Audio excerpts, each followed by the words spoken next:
In tonight's Power Panel, Fox News contributor Richard Fowler, from the Wall Street Journal Fox News contributor Jason Riley, and the former deputy assistant to President George W. Bush, Brad Blakeman. Gentlemen, welcome to all of you. Thank you. It's good to be here. All right, Brad, I want to start with you because you were in the middle of these recounts in 2000. You know what this is like, and now we have multiple states where this is happening.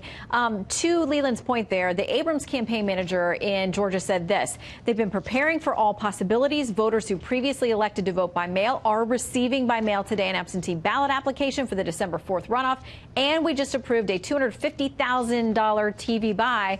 They are not conceding, Brad. They are not, but the math just doesn't work in Georgia, and it's putting, in my opinion, good money after bad. They shouldn't be putting that kind of investment out and putting that false hope out to their supporters. They should be conceding. Now, there is something to be said about the Florida races as well as the Arizona races. Those are clearly not over until every vote is counted there. The math is there to warrant the kind of recount that is mandatory, but certainly not in Georgia. All right. So, Richard, by tomorrow at 5 p.m., by Tuesday, 5 p.m., and in Georgia, all the counties are supposed to certify. It's supposed to go to the state, and this is supposed to be over.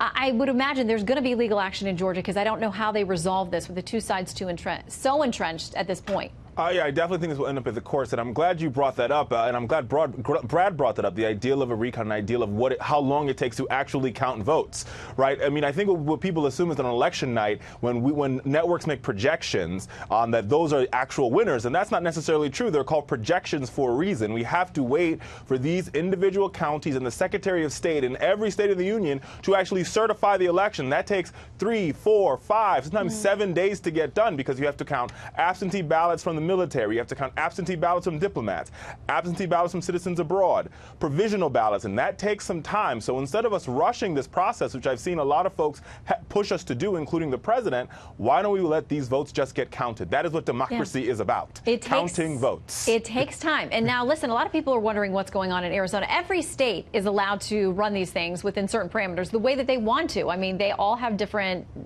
state statutes and that kind of thing.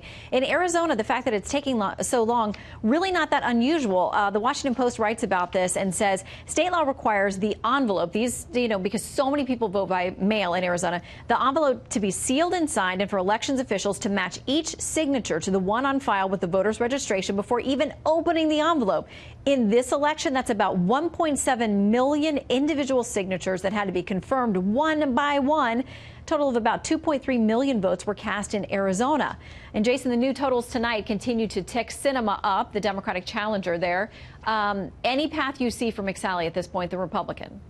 It's looking tough for the Republicans out in Arizona, but I don't think that there's as much suspicion about the process going on out there as there is back east, particularly down in Florida. I mean, we know that some Democrats have trouble accepting that they've lost elections. We saw this in 2016, and it looks like it's continued earlier this week. But I think the Republicans, particularly in South Florida and Broward County, have reason to be suspicious. The election supervisor there has been repeatedly reprimanded by judges for destroying ballots illegally, counting other ballots in secret. And the real question is whether the Democrats that are going down there right now are there because of ballot integrity or there to change the outcome of the election. And I think that Republicans are right to be skeptical of the process down there. I want to make sure that we spend some time on Florida and get all of you to weigh in on this. So I will ask you to move a little bit briskly. Brad, I want to start with you.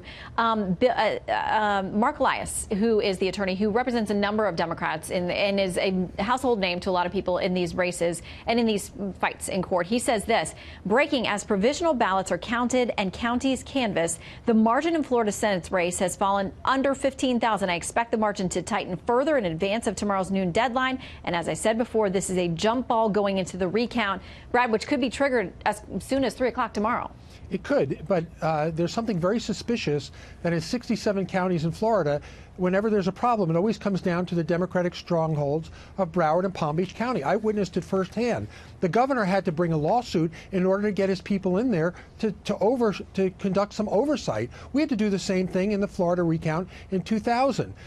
There were ballots found in 2000 in trunks of cars and in hallways. And the ballot security was non-existent. So the integrity is a question here because they have a history I'm glad of you it. brought up integrity, Brad, because the FDLE, the Florida Department of Law, the law enforcement body for the state of Florida, has already looked into this and said they see no evidence of fraud. But so is a judge. It's not talking about fraud. Let me finish. Guys, just so people know, there have been 2 rulings today that seem to benefit the Scott campaign at this point, because there is, there are state statutes here in play and reporting and transparency. I agree. That that needs to be handled. Now, Jason, I want to give you a final word in here too, because Bill Scher, an attorney who's dealt with a number of these problems in Broward County, says he's been filing lawsuits against Brenda Snipes ever since she was appointed for voting irregularities in Broward County. Brenda Snipes and her election apparatus caused everybody to have doubts about where these votes are, how many are left. And Jason, that's not fair to the left or the right, Republicans or Democrats or anybody else who voted. Right. No, there are problems with this election supervisor. There's a track record of shenanigans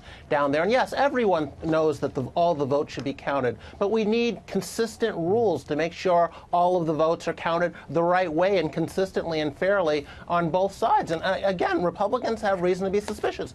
Democrats. No, wait a minute, Jason. Let me just say guys, this. We're going to run out of time. We're going to run out of time. But listen, we know that there are many other court orders that have come out tonight that are going to kick in tomorrow. And listen, we know this is far, far from over, but I appreciate Jason's use of the word shenanigan because it's underutilized, in my opinion. Richard, Jason, and Brad, thank you all very much. Thank you.